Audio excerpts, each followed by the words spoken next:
for Meet Me at the Diner. Yes, I'm Ann Eller, and today my very special guest is the candidate that wants to be the next Adjutant General, James Breazeale.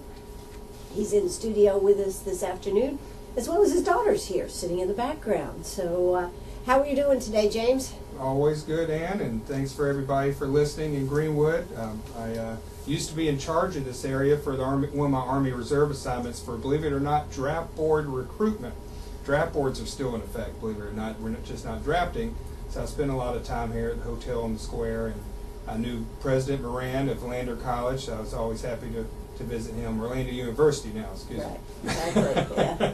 But yeah, it's good to be back. If you hadn't been back here in a while, then you've seen a lot of changes from, if you've driven uptown Greenwood, I don't know if you have yet, but there is a big Jeff May sports center there that has a nice baseball field, soccer, tennis, all that. That's right where the old Roses building shopping center used to be.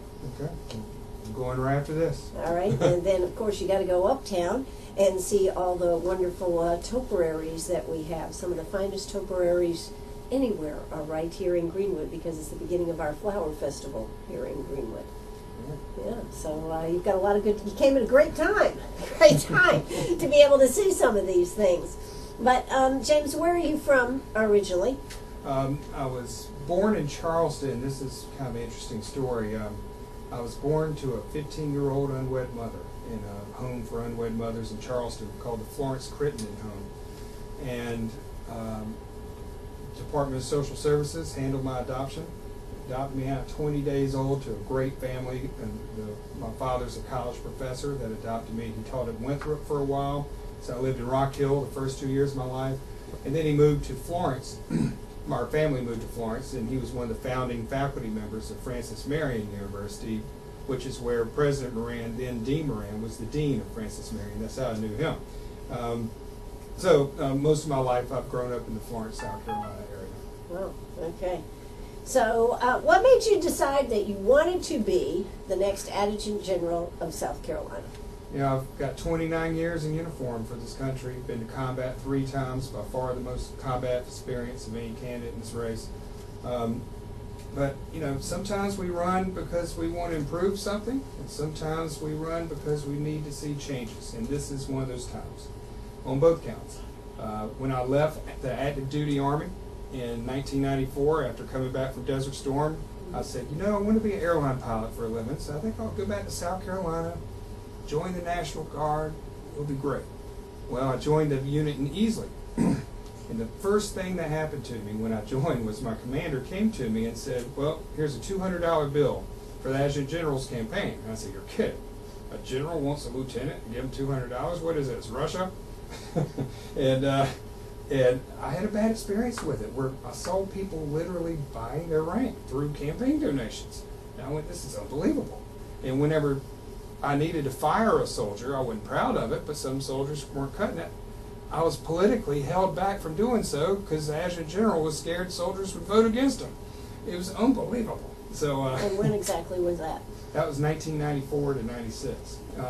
And so I left the National Guard and went to the Federal Army Reserve. It's the same thing in essence. We both serve part-time, wear the same uniform, we have somewhat different missions. But I told myself, if I'm ever in a position to run for this office financially, because it takes a lot of money to run statewide, and time-wise, and experience-wise, I would do it. So 20 years later, here I am. Okay. But this isn't the first time you've gone into politics. No, of course not. No, okay. You had run in North Carolina, is that right? Right. When I got back from my 3rd Iraq deployment in 2007, I was recruited by the Republican National Committee. They were a little bit disheartened, as you know, I'm a true Republican, and Republicans were a little bit disheartened that the Democrat National Committee was recruiting more Iraq War veterans to run for Congress than the Republicans, and we're supposed to be the big pro-military party. So I was recruited to run. They asked me to run in a district with what we call a Blue Dog Democrat. They're dying out now, but I ran in a district in North Carolina, which is the district my daughter lived in at the time, and it was a hard district to win in, but I was a Republican nominee. but I forced the Democrat I ran against to spend $2.7 million of money that he would spend elsewhere, giving it to Pelosi or whoever. So, it's like a football team. Sometimes you have blockers, sometimes running backs. I served as a blocker, but I helped get our national defense message out as a Republican in that district. So you were living in North Carolina then? Right. Yeah, okay. And just one question. What is Will Breazeale, James Breazeale? Mm-hmm. What's the name change? Oh, well, there is no name change. My full name is William James Breazeale. Okay. My nickname is Will. Okay. Will Breazeale. Okay. I learned from the congressional campaign when I had people come up to me and they go, "Well, I looked for your name on the ballot, Wilbur, but I didn't see Zeal." And I went, "No, my last name's Breazeale." And they go, "Oh, and believe it or not, it's easy to confuse because it runs together." Okay. So I decided to make it easy for voters. I mean, look, Nikki Haley's real name is Rajuana. Mm-hmm. All right, she goes by Nikki. Sure. Her last name is not Haley by birth. She married into that name. Sure. So you go by names that are easy for people to decipher, and my middle name is James. Okay. All right. Well, I was just a little confused because we looked that up and we saw Will Breazeale, and I said I thought it was James Breazeale. Yeah. Right. There's your answer. There it is. All right. So what else? What about this POW that just came back? What is your feeling about that, James? Look, my heart's for any soldier. Look, that Sergeant Bergdahl, only 13% of Americans have ever worn the uniform. If you're one of the 87% of Americans that have never worn the uniform, thank you anyway. You're the ones paying the bill. You're the one praying for us. You're the one that makes the military possible. But I especially honor those who have worn the uniform. And he went through infantry school. He deployed to Afghanistan. But, and this is a big but, I believe, based on the evidence, and I had a conversation this morning with Congressman Joe Wilson at a meeting in Columbia, and he assured me, because he knows I'm a colonel in the Army Reserve, that he is initiating, as part of his position with the House Armed Services Committee, ensuring that an Article 32 hearing happens. So we get to the facts, the Army fully investigates it. But I believe, based on the initial evidence, that Sergeant Bergdahl did desert. I believe that 6 soldiers died trying to find them. In fact, the Defense Department has now admitted that, supposedly what I've seen this morning. And I believe it's a tragedy that we had, that the President decided to release 5 Taliban senior operatives that will get back in the fight. That this is not the end of combat operations. The Taliban's not going to throw up their hands and say, "Oh, you Christians, we love you," or "America, you're the greatest, we're pals now." There will be another fight one day. Just like, General Patton knew the Russians would fight us one day, at least in the Cold War. Not to endorse Patton's idea to invade Moscow back then, but it's easy with a little foresight to recognize a future enemy. So if I were the elected Adjutant General today, I would hold a press conference and thoroughly criticize the President and the Secretary of Defense for what they did, because it made America less safe. It encouraged our enemies to take hostages and negotiate them away, 5-for-1 trade. Unbelievable. But in the meantime, I'm glad Sergeant Bergdahl is back safe. But if it's proven he deserted, he needs to be fully prosecuted in conjunction with the Uniform Code of Military Justice. Sure. So, as far as us being in Afghanistan, we're supposed to be out by 2016. What is your feeling? Should we still be in Afghanistan? Well, this is one of the reasons I've always spoken my mind, even when it wasn't popular in the military. If you go to ABC News and search in their box, soldier says Iraqi army minimally ready, you'll see an interview where I was the top story on ABC News back in December of 2006, where we had just turned over our battle space to the Iraqi army. Mm-hmm. I knew they weren't ready. I was the ones that trained them. But a general way above me, a 1-star general, I was a major at the time, said, "Listen here, Major, they're going to be ready by December 2006 or else." And I said, "Sir, they're not ready." And he goes, "No, you don't understand. They will be ready." I went, "Okay." And and that's why this is dangerous, where you have lower-ranking people that know the real answer, but higher-ranking people, for political purposes, want to fool the American people. So I spoke my mind to ABC News, and the general didn't like it. Did you get in trouble? No, he couldn't get me in trouble. We're allowed to talk to the media within our purview. And guess what happened after that? We got a lot more resources for the Iraqi army because the Defense Department was trying to jump through hoops. The same reason that Tennessee National Guardsman, that E4, which is a low rank, stuck up to Donald Rumsfeld when we were dumb enough to send in Humvees in Iraq in 2003 with vinyl doors thinking nobody would shoot them, and hundreds of soldiers died. That guy's a hero for telling Rumsfeld, hey, what are we doing digging through scrap metal making hillbilly armor? Guess what happened after that? There was more up-armored Humvees than you could shake a stick at. So when I see soldiers' lives on the line, when I see your tax money on the line, I'll speak my mind to a higher-ranking person. I don't care. So what about Afghanistan? Now's the time to speak it. Yes, so speak it. You have here we this go. opportunity right now. In fact, I tell you what, you can think about your answer when we come back. We are going to hear a quick word from our sponsors. So don't you go away. Oh, that's right. We're right back here, Sharp Facets Gallery. Our very special guest to hear, the person that wants to be the next Adjutant General of the state of South Carolina, James Breazeale.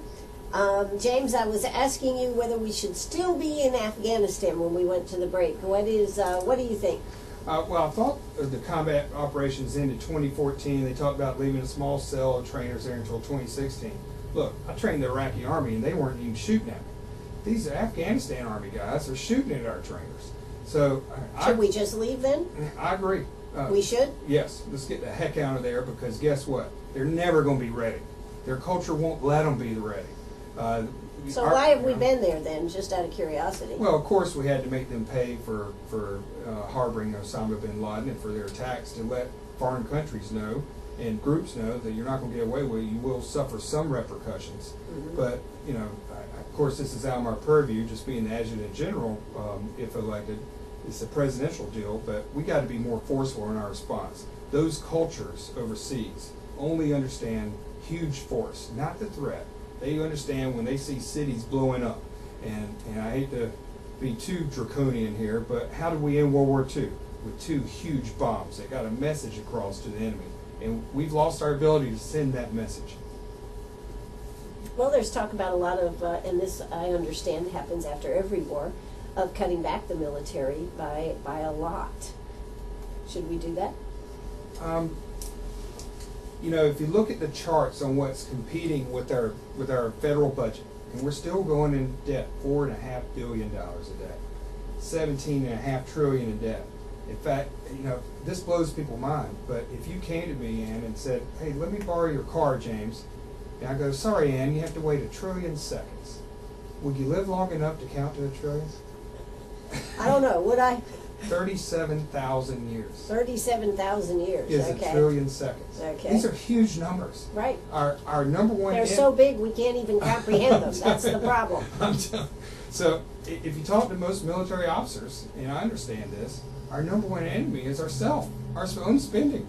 So yes, we have to cut back. Not because we want to, we have to.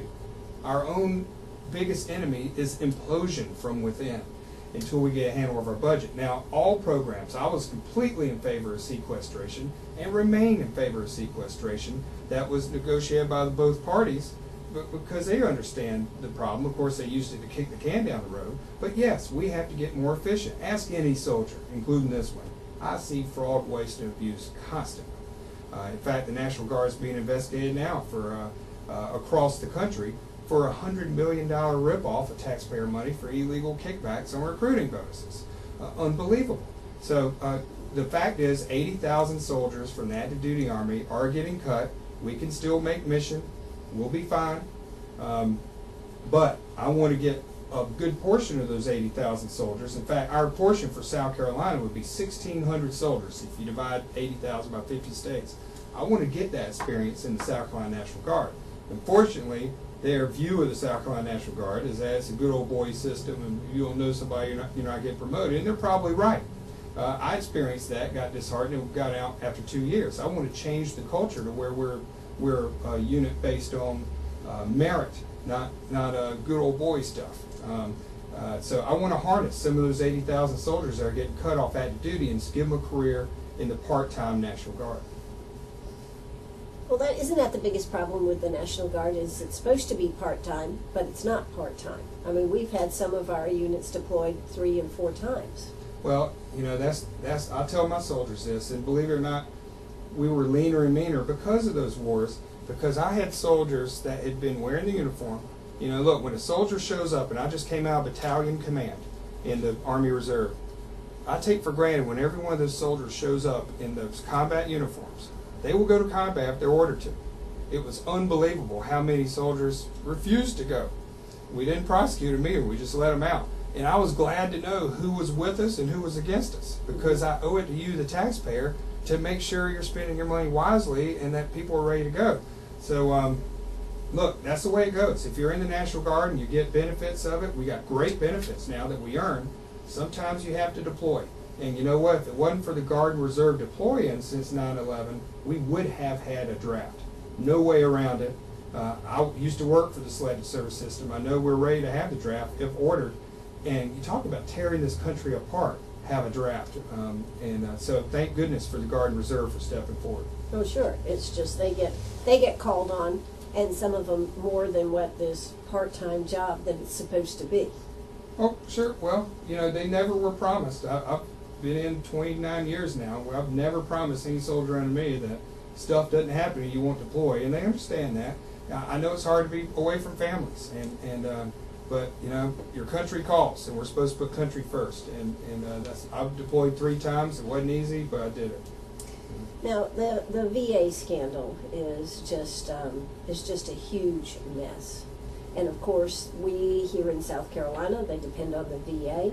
What do you think as far as if you were elected to that, how could you have any influence over that?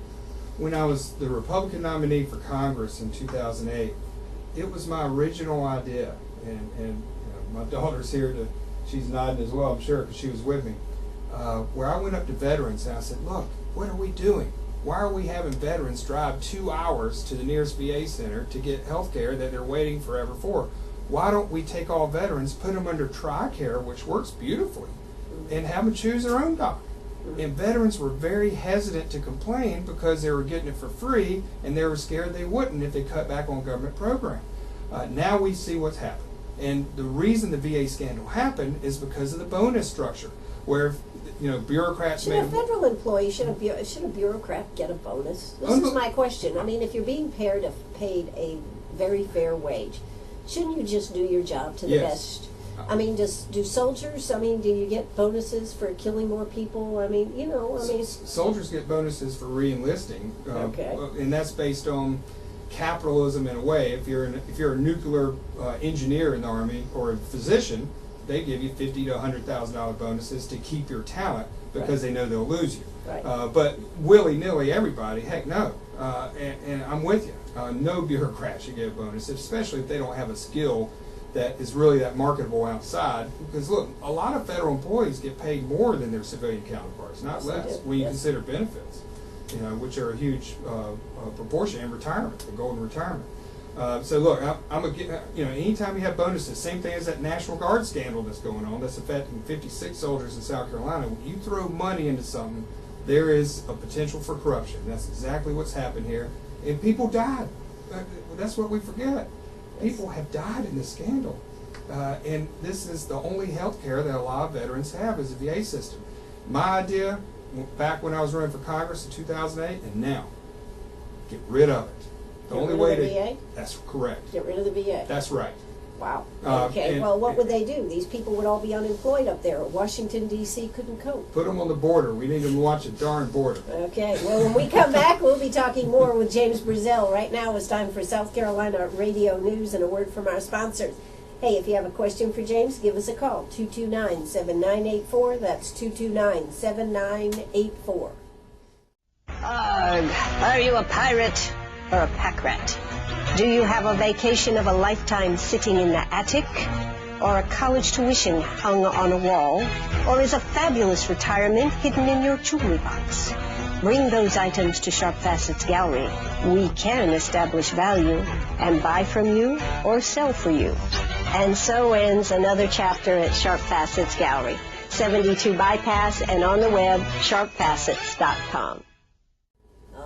Oh, that's right. We're right back here with James Breazeale. Hey, I'm Ann Eller. James Breazeale wants to be the next Adjutant General for the state of South Carolina.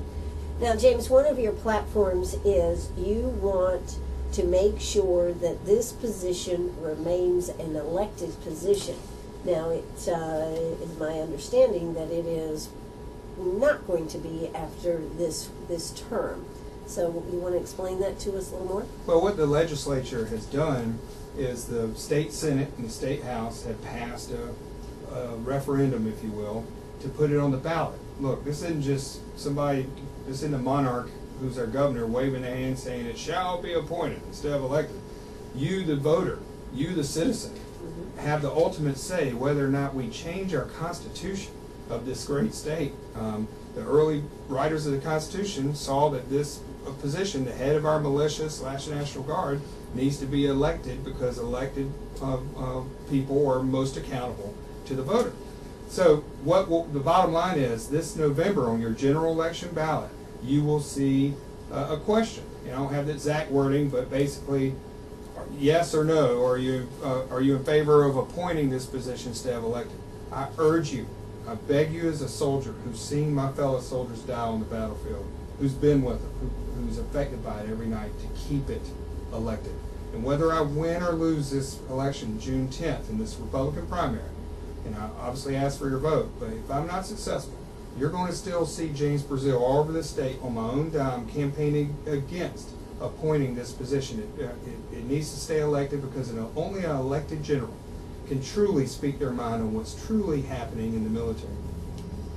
Now, what do you feel about those? Since the other question is, of course, the lieutenant governor will be and also become so that the governor and lieutenant governor will run under one ticket. What do you feel about that? You know, it makes sense from an efficiency point of view. You know, if you compare it to the president or whatever. Of course, that's not really a comparison. Are we really saying our federal government is the model of how we should do things? You know, I'm a voter. I'm not only a candidate, I'm a voter. And when I go around shaking people's hands, I see it in their eyes that they want to say. They're tired of being ignored. And how you make a say, folks, is voting. And I'm a Republican too, and a conservative. And it's not a conservative idea to take away your right to vote for any office. So I'm against the lieutenant governor being appointed as well. The more voting, the better. The more voting, the more accountability. Okay. Now, what do you think about Governor Haley, though? This is off the subject, but not really. Sure. About the doing away with the Budget and Control Board and putting the Department of Administration under her office. Well, you know, the governor is our chief executive officer. I like Governor Haley. I'm obviously looking forward to working with her if I'm entrusted to be your next Adjutant General. She's a commander-in-chief of the military forces of South Carolina, so she, in effect, is my boss by telling me what to do. And even though she's never been in the military, I respect her position as governor of this state. And at the same time, we have to give her more power to run this budget. To run, you know, budget control board's very powerful on how we fund this state and how we do operations. You know, I was very impressed by Mark Sanford, who walked into the legislature with 2 little pigs under his arms, pointing out the pork in the budget. You know, it was an interesting stunt, but he felt like he needed to do it. I love governors that want to be more efficient. I saw it as an efficiency move on her part, not a power grab, because since most of her cabinet, most of the constitutional officers, including this position, are elected, she can't exactly be a dictator. So I trust her, and I think that was the right move. Okay. All right. Just trying to get a feel here. Now, one of the other things that you are saying is that, according to your issues, that suicides are actually up in the state. Yes, this is a big difference between myself and my opponent, Bob Livingston. Look, we've heard each other speak a lot of times, and we've seen each other's TV commercials. And, you know, Livingston says they're down 70%, so I took him at his word. Well, the News and Courier in Charleston, daily newspaper down there, did a study recently and investigated that claim. And they're not down 70%, they're up 300%. In South Carolina, General Livingston took office in 2011. There was 1 suicide. Out of 11,000 soldiers, 1 is too much, but that's not that bad. There was 1 in 2012. There were 3 in 2013. My Francis Marion math teaches me that's a 300% increase. I don't say how you get 70% decrease. But look, not whether we're arguing about the numbers or not, I have personally investigated a suicide in Iraq. That was in a sister unit of mine. I was assigned by a colonel to investigate it, and seeing a hole in that soldier's temple where he felt like there was no way out but to shoot himself in the head in the middle of a war zone has affected me for life. And this is a personal mission, folks, of mine, to not rest until suicides are at 0. Not to brag about reduction, blah, blah, blah, bureaucrat talk. Until they're at 0, I'm not taking credit for anything, and I'm going to keep trying. And look, here's my plan to solve it. And this relates to your VA question, Ann. If you're a troubled soldier right now, the Guard or Reserve are active duty, and we lose more soldiers now due to suicide than we do the enemy, for goodness sakes. So suicide is our biggest enemy. They're taught to call an 800 number to the VA helpline. Great. The VA helpline, they do have great counselors on there, but guess what they tell you? They go, well, we're going to make an appointment for you. You're obviously troubled. You think that appointment comes the next day? Not at all. It may be lucky to get it in 2 or 3 days. By then the soldier is dead, ladies and gentlemen. That soldier is reaching out for help. And if we don't immediately get that soldier help, they say, hey, I guess they don't care about me. So my plan to bridge the gap, and more than just resiliency training like my opponent talks about, is action. And I'm going to have a special cell phone that all soldiers will get, and airmen in this state, for 11,000 of them under my command. If there's any problem, they call that cell number, and myself, the command sergeant major, and the state chaplain, and a helicopter will be on call at all times, and we will rush by that soldier's side and not leave his or her side until we get that soldier proper medical care. And that's the way you do what you can to prevent suicides, because I've seen it.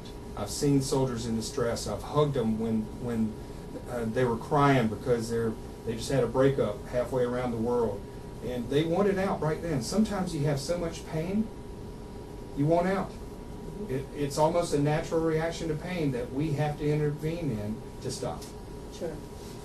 Well, I did think that the Adjutant General they had what they call the buddy system, where they do have people that are working with people, I guess maybe that have been identified as people that may have problems. You know, there's saying in the there's old saying, there's things that brief well, but it doesn't work well.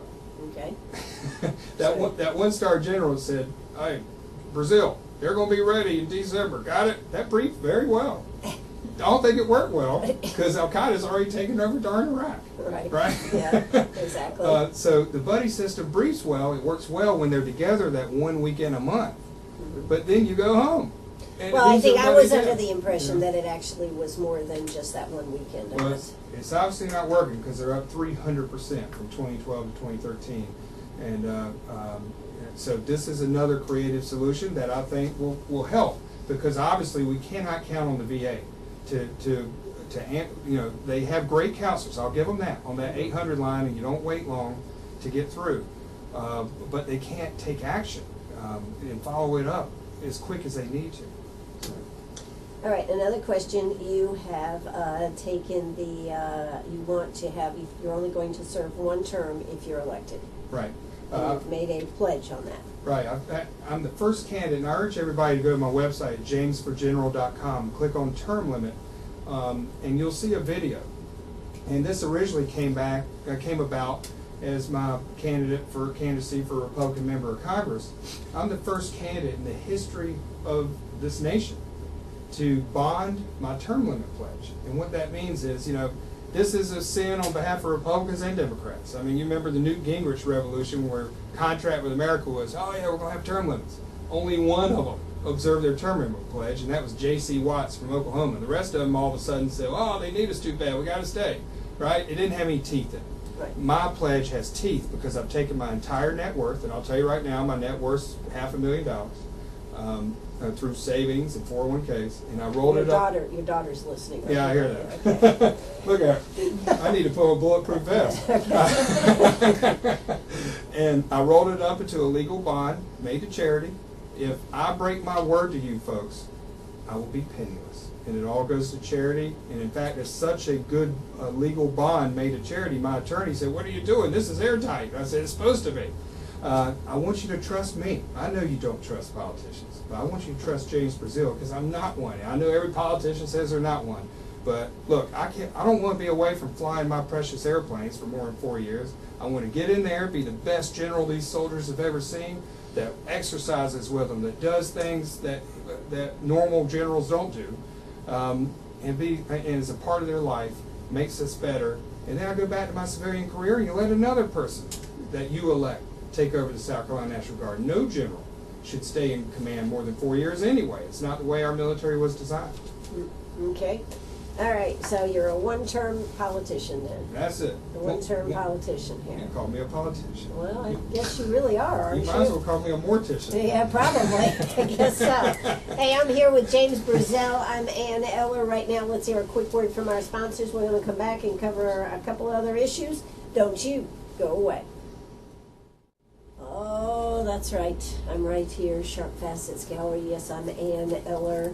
And I'm here with James Breazeale. He wants to be the next Adjutant General of the state of South Carolina. So there'll be a Republican primary that will come up a week from today. That's right. Yeah.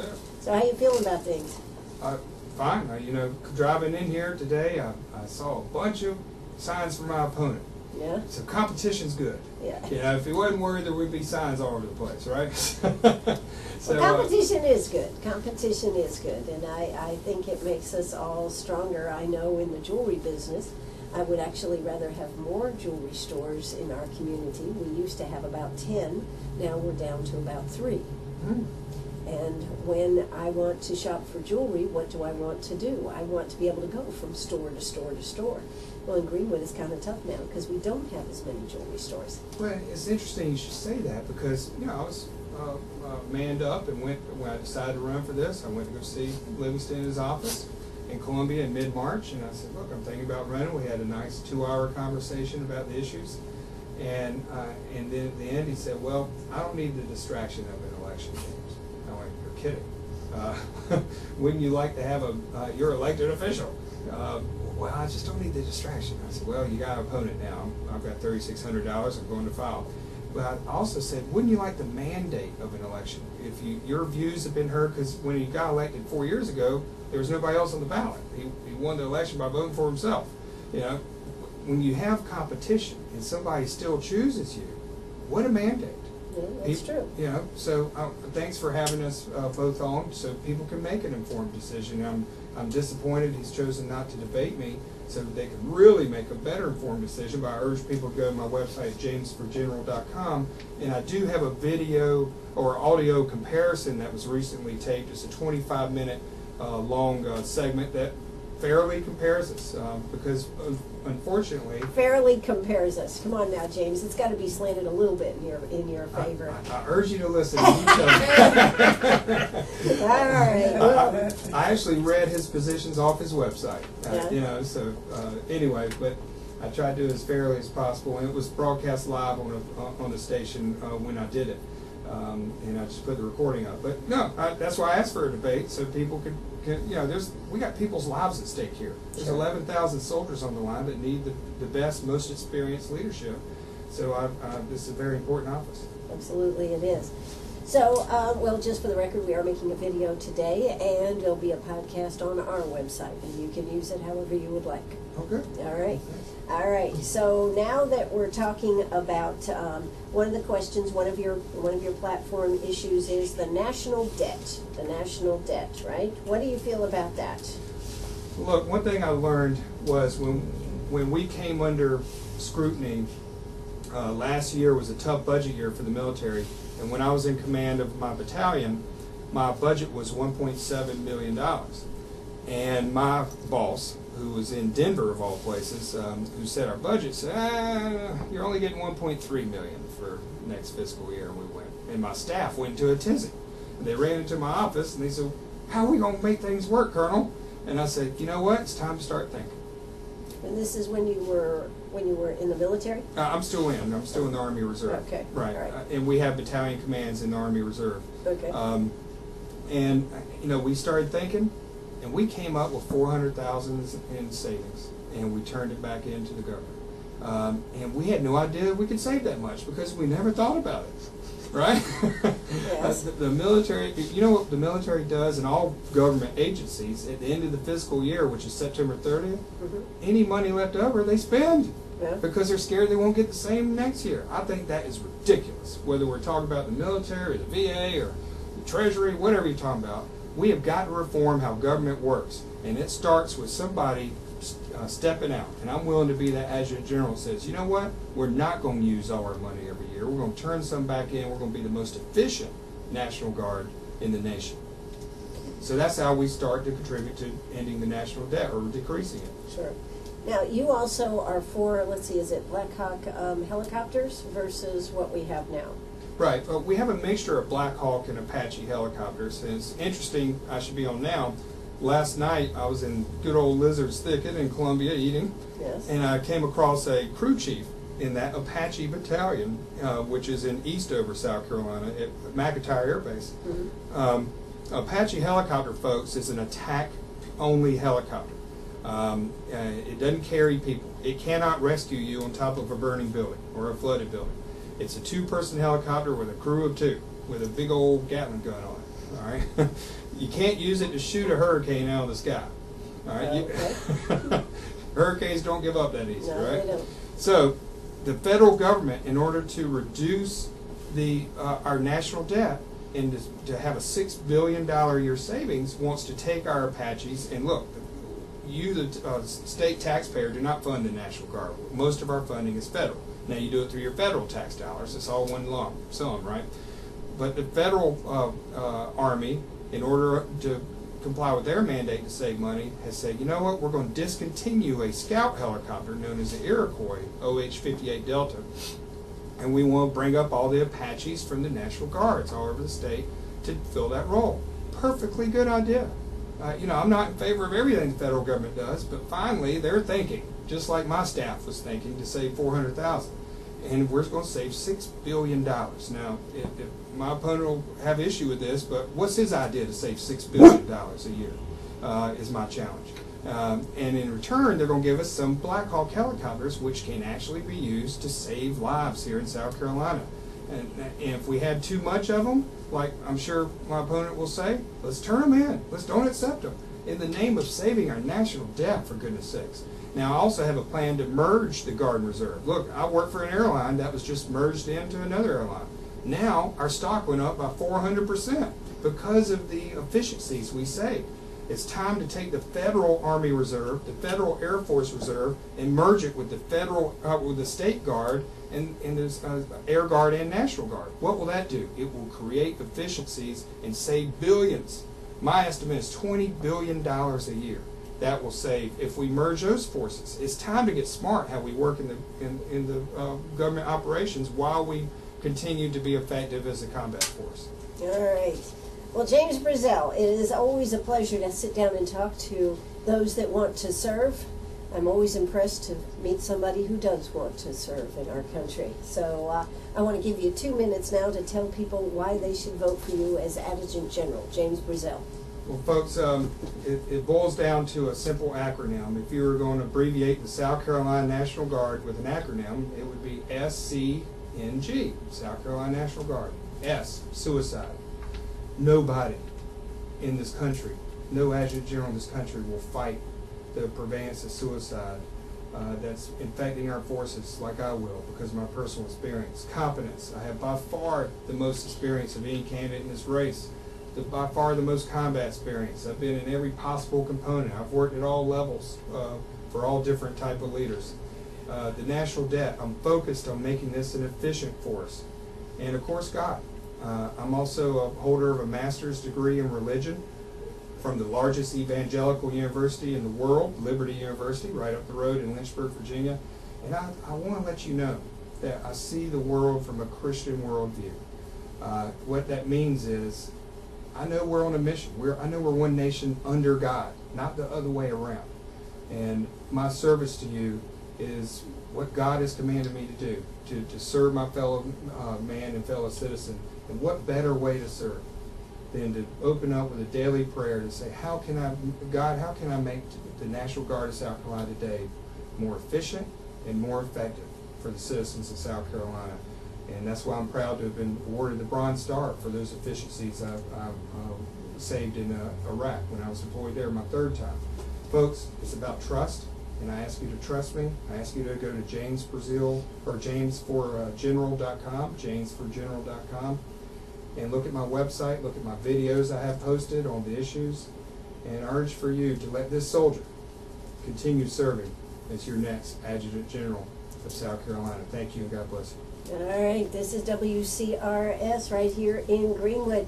Don't you go away. We now have the Adjutant General coming up at a little after 5 this afternoon. So you stay right with us. We'll be back. Thank you so much, James.